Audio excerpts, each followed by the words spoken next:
Hey everyone, we are taking a first impressions drive of this all-new 2025 MINI Countryman EV. This is dual motor, all-wheel drive, over 300 horsepower. It actually has a little bit more power than the John Cooper Works version we tested last fall. And I'm driving this thing over the first week, and I want to tell you guys how I feel about this car.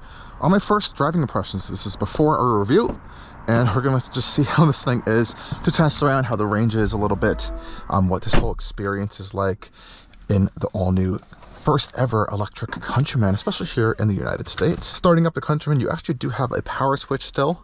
Turn that on. It's a fun little sound, comes to life. And we have, of course, our giant OLED display as well as our heads-up display. Big panoramic glass roof in this car. The color combo is a little interesting with this chili red with the blue-ish / black interior. Not too sure about the colors, but it's pretty familiar with what we saw in the Countryman John Cooper Works. We had same storage cubby, armrest. You know, materials aren't as obviously nice as a BMW, but very unique materials in here. This Vesson cord material on the dash, doors, seats are pretty comfortable, actually quite supportive. Steering wheel is interesting, a little chunkiness, and this infotainment system is definitely a learning curve. Honestly, just start in Apple CarPlay, but a lot of the menus are a little bit complicated to get used to. I would say over time, make use of that search bar, and same thing with the climate systems.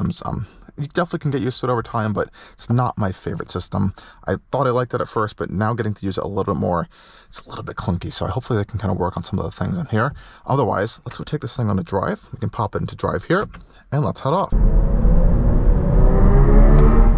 Okay guys, heading off in the all-new MINI Countryman SE All4. You know, driving this around town compared to some of these other EV SUV competitors definitely feels like a Mini. I can tell you right off the bat, it has that zippy go-kart-esque feeling, and it's still smaller than most of its competition dimensionally wise. So I guess in this class it is Mini. It also makes some fun sounds as well, these iconic sounds. Have a go at this. Sounds like I'm in the Jetsons at this point. Really fun. Even in the go-kart mode, the kind of performance mode, it has this sort of kind of fake revving sound to it, which is pretty interesting. Not too sure I'm a big fan of that, but I think you can also turn that off. I have to say, it's really nice with this electric powertrain in the Countryman. It's incredibly zippy, quick, great acceleration, and good throttle response as well. And that's not something we always talk about in EVs, but some of them just have this very vague accelerator pedal. I guess I can't say throttle, but this is a great response, and this is something I expected out of a BMW Group EV. The i4 has a pretty good throttle response, so this is pretty nice to see here as well. Really comfortable suspension. I think it's well damped. It's definitely on the firmer side. I think that could also be these specific tires here. They're pretty high PSI. I think they're over 40 on these smaller wheels, so it has a little bit of that firmness, but the suspension itself, its job is doing a really great thing. The damping's really good. We have that low center of gravity with this battery pack down here, so I quite like that as well.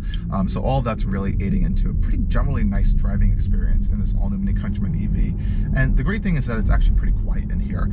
I like that a lot. A lot of these EVs, kind of lower end, have a lot more road noise, and I don't really typically like that. This Mini is quite quiet as well. Now the steering rack itself is pretty quick actually. It can make some pretty abrupt maneuvers if you do need to in this car, which again, that's part of that Mini go-kart-esque experience. But overall, it's actually quite nice and progressive. Definitely very electrically boosted in this car.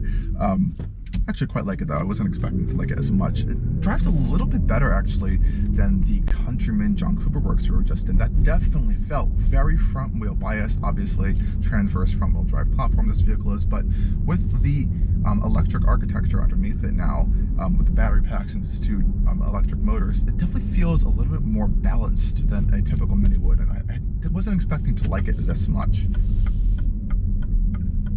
And with this Countryman as well, we're getting pretty nice features in here. BMW's, BMW Group's fantastic park assistant professional system with 360 cameras, route following, you can trace routes as well.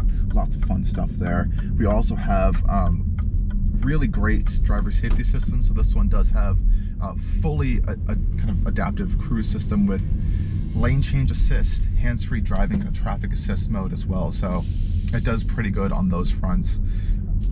I think the seats are pretty comfortable. You have insane amounts of headroom in these Countrymans. You can sit pretty low. I like how they allow you to still sit low in this car. And I like how they gave you this heads-up display in this vehicle as well. It's a lot better than just having this giant center screen here. I think that would be a huge, huge no-no for a lot of people.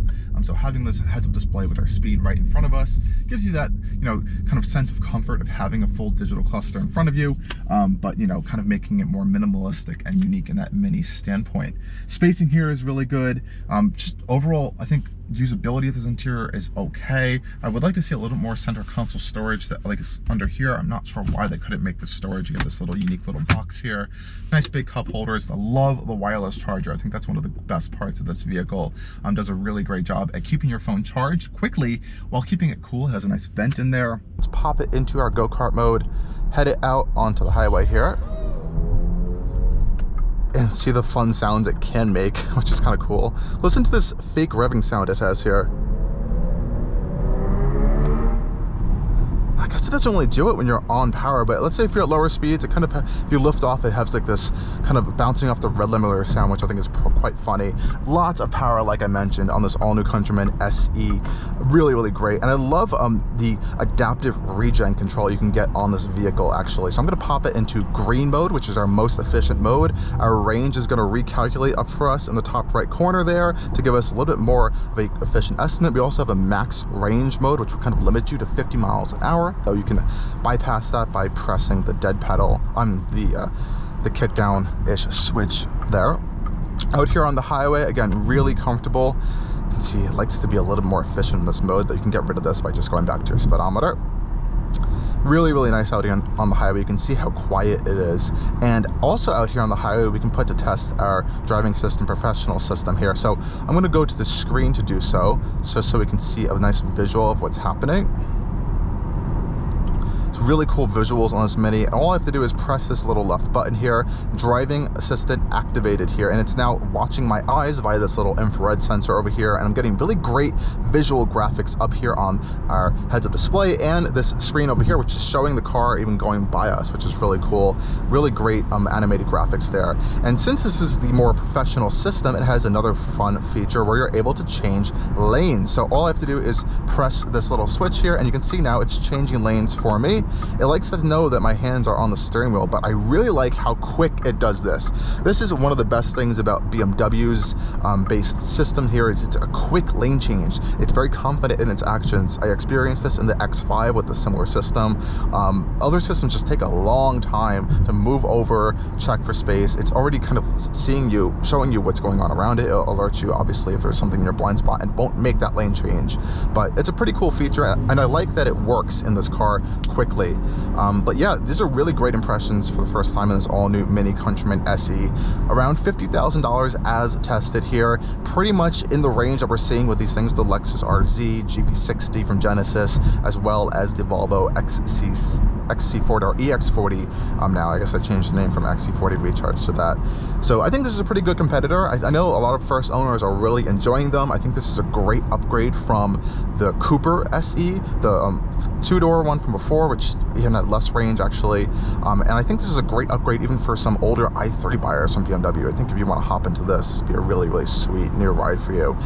So guys, to sum up my week in this MINI Countryman SE on a raining morning is, I actually really, really like it. It's grown on me over the course of this week, and like I mentioned throughout this video, it just has over-impressed in a lot of different areas. It's gotten better range, it's done better efficiency numbers than expected. I mean, it can haul actually way more than you can think it looks like it can.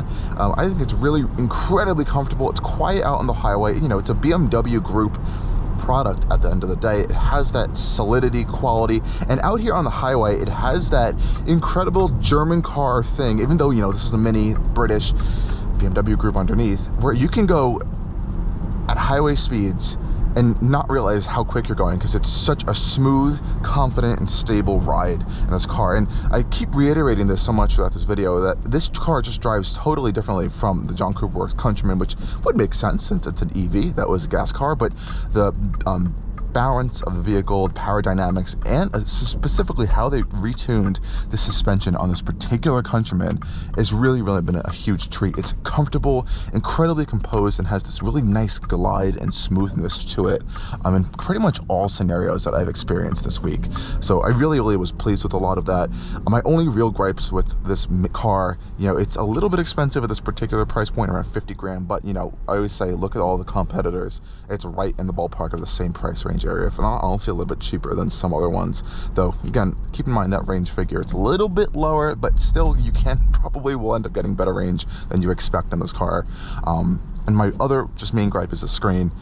I like it, the graphics are really rich, it's like OLED, it looks really gorgeous. It's just a lot of information packed into this one area. You definitely can learn it, but it is a learning curve, and honestly, there's so much more in-depth information in there that you really need to, like a BMW Genius, a really intelligent one, explain to you all the really cool features, or Mini Genius there in that aspect, to get the most out of this car.